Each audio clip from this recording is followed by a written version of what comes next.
Hi guys, welcome back to my YouTube channel. So I'll be showing you how I revamp a bone straight hair. This hair belongs to my client, so I'll be showing you how I did it. So this is the first product I'll be using, Tresemme shampoo. I'll be pouring it into the sink with warm water. Please, not hot water, warm water that you can put your hands inside. So yeah, I mixed the water with my hands, then put the hair into the water and washed it very carefully and thoroughly. So you make sure you wash it carefully and thoroughly. Don't wash it like you're washing clothes. Wash it very carefully and thoroughly.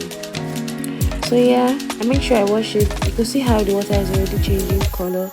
The dirt from the hair are already like coming out and all of that. So yeah, I made sure I washed this very carefully and thoroughly at the same time. So this is the first wash, and I'll be showing you the product I use for revamping the hair. So this is Adore Crystal Clear. It makes the hair shine, makes it look new. Then I'll be using the silicone mix. This silicone mix is like added to the Crystal Clear, so I'm going to mix all these products together, all the products together, to give it the great shine and finish it deserves and all of that. So yeah, this is me rinsing up the hair the second time. You can see the water is still dirty, so I'm rinsing up the hair for the second time so the hair could look ready. This is the third time of rinsing the hair, trying to prepare the hair for revamp.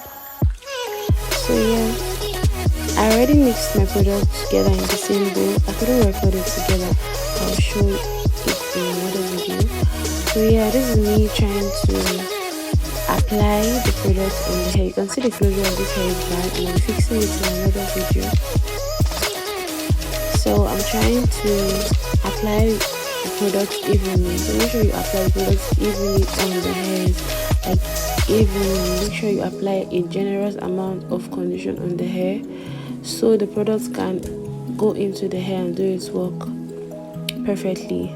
You get. So this is me after, this is the hair after I finish applying the conditions on the hair and the treatment. So I'm going to be wrapping the hair in a bag, a nylon bag. I'm supposed to be putting it in a Ziploc bag, but that's not available at the moment. So after tying it properly, I'll be heating it up in a microwave. So I'll show you after. So this is the after of the hair. You can see how shiny it looks already. So I'll be doing a video to show you how I fix the closure and also how I style the hair. Please like and follow for more, guys.